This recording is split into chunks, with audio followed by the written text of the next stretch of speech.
So somebody said to me that my arms are fat. Again, this is something new to me because I've never learned about fat that can flex before. So like this, it's like this, and then, okay. I guess there's a new definition of fat. I can't really touch anything here, but yeah, I guess this is fat now.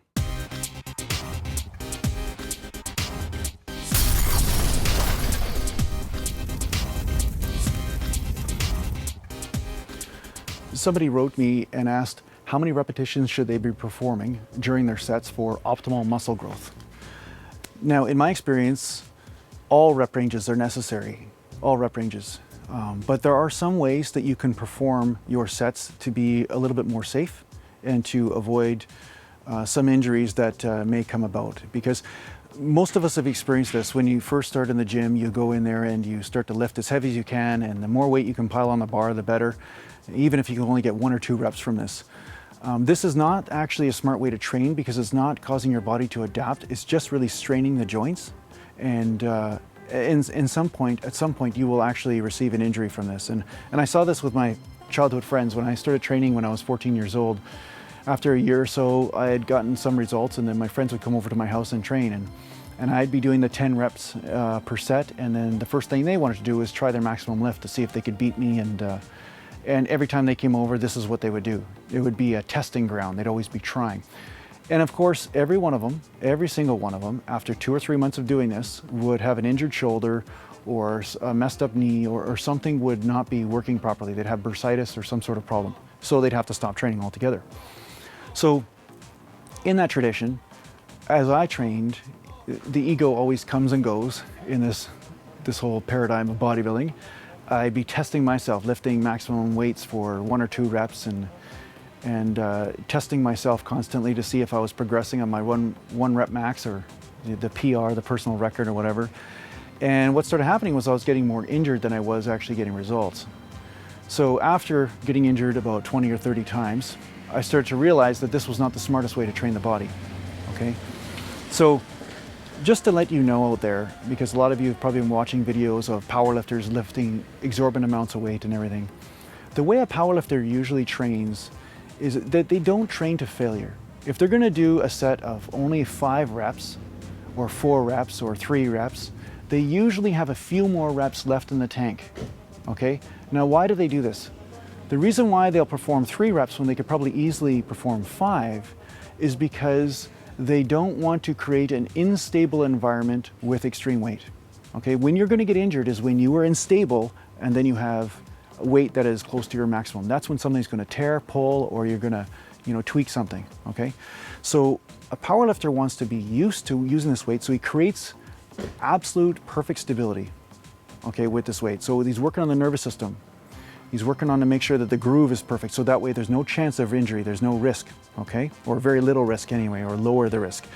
So I would recommend to you, if you're going to use repetitions of 5 reps or lower, don't go to failure in your sets. Perform multiple sets of 2 or 3 if you can perform 5 with that type of weight, okay?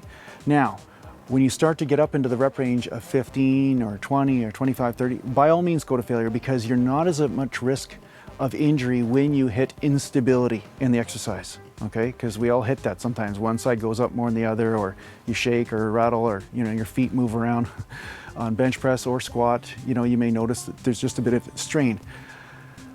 It's very important that you can only hit failure when you're doing higher rep ranges, okay? Now with squats and deadlifts, I would never actually ask you to go to absolute failure, because so many of the muscles that are responsible for the lift are actually protecting the joints at the same time. So you'll find deadlifts and squats go by almost a different set of rules, okay? So you always want to have 1 or 2 reps left in the tank when you're squatting or deadlifting, just because those little muscles in between the discs and the vertebrae, if they fatigue, then they're no longer doing their job, and now your ligaments and discs are going to actually take the beating, okay? So don't worry, if you're not going to absolute failure and drop into the floor with the weight on your back, you're still getting results, because there are so many different muscles that are hitting actually failure, even if your legs aren't, okay? So that's something to keep in mind. So how often should you perform repetitions of, 3, 5, 7 reps, this kind of low sort of paradigm of lifting? If you have bodybuilding and muscle mass goals, I would say once every 2 weeks is good enough for a muscle group. And I'm talking about the compound. I'm not talking about even the isolation. Okay, I'm talking about, say, bench press, bent over row, squat, deadlift type thing. I would only do that type of weight or that heavy once every 2 weeks. And then the rest of your training program is in the 10 rep, 15 rep, 20 rep, 25. You vary it up. You don't ever stay to the same. Each workout you can go, okay, today I'm going to do failure at 10 reps. Next time, failure at 15 reps. I'm going to pick a weight that I hit failure at 20 reps. So you mix this up. Okay, and through the mixing of this up, you're hitting different types of muscle fibers and you're causing your body to adapt in different ways. And you'll be surprised that the results will come much faster, because when you're doing or performing the higher repetitions, you're actually pumping blood into the joint and actually healing the joint from those heavy workouts you had as well. So there's a double benefit to this, And that said, I would also say that if you're going to do movements that are a little bit more of a stretch involved, okay, I would stick to a higher repetition range in those areas, because you don't want to be straining for 3 or 4 reps when you're absolutely totally stretching the muscle of the joint right out, because this is where you're going to get a tearing type problem, or you're gonna really tweak the joint. Because when the muscles are totally stretched, that's when the joint is going to be a little bit more compromised. Okay, so these are general rules that I've noticed as I've been training over the years. You can experiment with it and see for yourself. But in my experience, this works, and I've watched a lot of pros apply this, and you'll notice that, yeah, they might be repping out a lot of times, and then some days they'll do a heavy day, and even if they do go to failure on the heavy sets, they don't do it that often, okay? So I know most of the people that are listening to this video are gonna go heavy whether I say not to or not. So there's a way of actually making it safe and increasing your strength and power, and then applying that during your endurance sets and increasing your hypertrophy.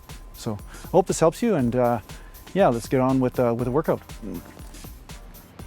So here I am warming up with some light dumbbells here, and you'll notice that sometimes I'll perform the repetitions nice and slow, and sometimes a little faster. So there are a few different ways to perform a repetition. Which way is the optimum way? I cannot tell you. I experiment with both, and sometimes a slow repetition seems like the right thing to do. Just because you may have a tweaked joint or an injury somewhere, or something feels a little off, but you still want to push the muscle to absolute fatigue. And in my experience, the best way to do this is to perform slower repetitions, so that way there's not as much momentum involved in the lift. So you can get some pretty good results experimenting with this. So you'll see a lot of my sets, I just pump the repetitions like this, and I'm usually using a weight that I can perform 15 to 20 repetitions. But yeah, and other times the slower repetition is needed. So I'll combine both in a workout. A lot of times I'll perform some faster repetitions just to pump the blood in there, and you'll notice that you feel a little bit different. The muscle feels a little bit different in doing so than, say, the alternative of a slower repetition.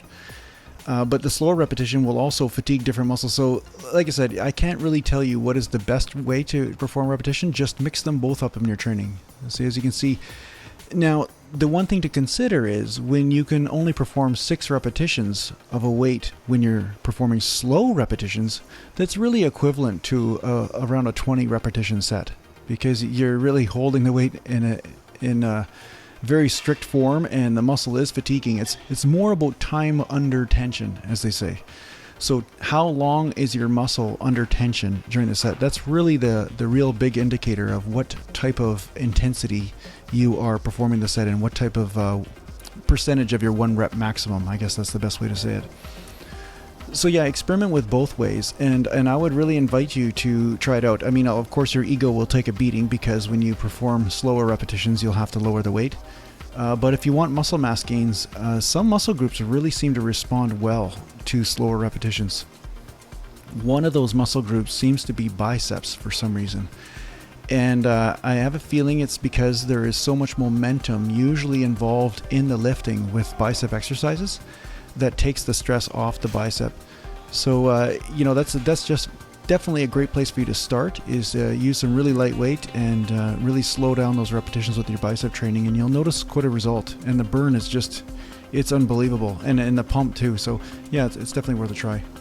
So here I am, I just go up to the 125s here just to have one heavy set, right? So once again, I probably could have got another rep or two, but I'm just showing you that, yeah, when you're using heavier weight, then you are a little bit more conservative about the whole failure thing. You don't have to go into absolute failure. But you know, you can, if you want, try it out, and it's not like I haven't done that. It's just that I've noticed there's a general trend in the body. How I've gotten most of my strength gains is that when I did push myself to the highest levels of an exercise, my highest limitations, I guess you could say, I would stop 1 rep short or 2 reps short just to make sure I didn't do something foolish, you know, lose control of the weight or something. So this is a chest, back, and bicep workout I'm performing today. So this is just a bent over dumbbell row, which I like a lot. It's convenient because I don't have to put weights on and off a bar. But of course, this is a different exercise than barbell bent over row. But as you notice, I try not to lower all the way down, except for in a couple of the reps, I will lower down and rest for a second just to extend the set.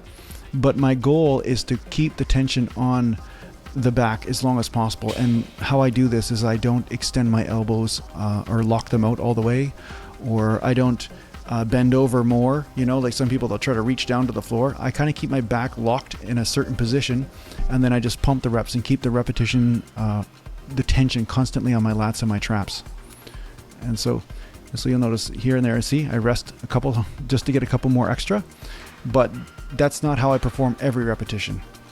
That's only when I wish to extend the set. So for my chest, back, and I'm not really showing you all the sets here because it just gets boring for you to watch, but I'm just showing you a general idea of what I did during my workout. So in pull downs, I've narrowed up my grip quite a bit, and the reason for this is because it keeps the tension on my lats without challenging my instability of my right shoulder.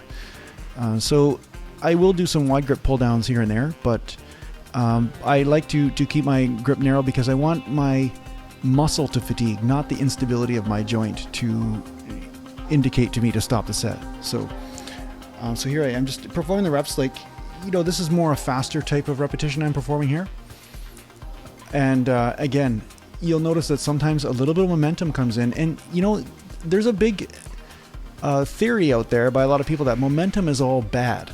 Like momentum, don't use momentum in your lifts, otherwise you're cheating and everything. But the truth is there are some lifts that a little bit of momentum can assist you with extending the set and keeping more tension on the muscle. So I guess you could say there is a torque curve in every single exercise where you'll be strong during one part and really weak through another.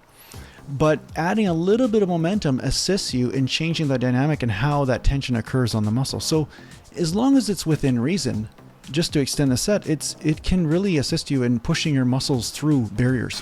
So as you can see, I just performed a slower repetition set there on lats. And I love the slow reps too, you know, the slow reps and the faster reps. And the thing is with the faster reps is that you will notice you will use a little bit more momentum through some of the lifts. And again, who's to say what's right or wrong here? It's a matter of just trying them out and seeing which ones you feel better. You know, I don't get married to any sort of idealism of what, you know, a repetition should look or shouldn't look like. I just say, you know, what is the safest way to perform the repetition, and is it working for you? So here's some bicep curls, and I perform them quite slowly, and I'm showing you the right side because my right side curls a little bit different than my left, because my left side, as I've mentioned before, I have that torn bicep injury from many years ago.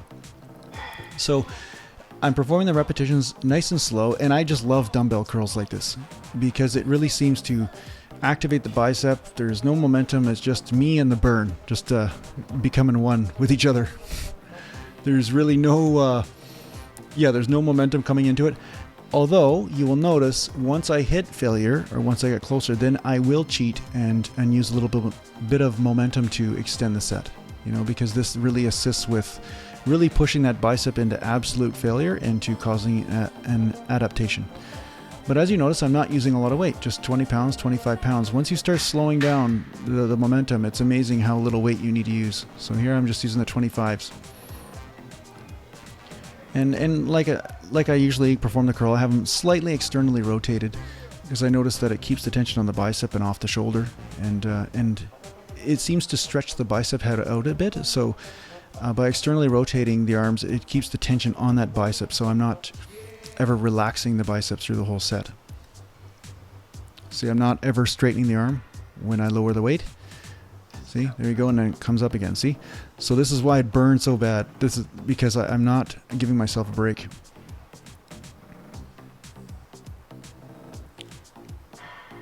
the hard part about filming yourself. You see, you have to watch to see if you're in focus or not. So yeah, just another idea. So yeah, I performed about 4 or 5 of these sets.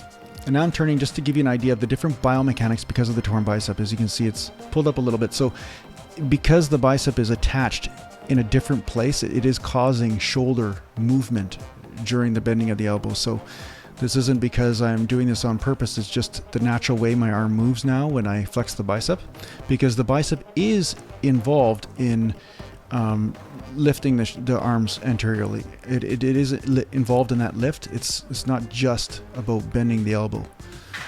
So now after performing these, I did go to some hammer curls, and what I perform them like is like the T curl, like CT Fletcher. I like to rotate my elbows outwards as well, and this does a great job in keeping the tension on the bicep again and off the forearms. Show you a different angle of the hammer curl, the externally rotated hammer curls, and I start off performing them slowly, and then I just want to pump out some reps here because my biceps are already fatigued. So yeah, on the end note here, there are different ways to perform a repetition. The speed is definitely one way to increase intensity, and sometimes momentum is a way of, it's almost like giving yourself a spot. It's a way of extending a set when you can no longer hit or perform a repetition because your muscles are too fatigued. So yeah, you can apply both these principles in your training, and I hope this helps you, and tune in for next time. Thanks for watching.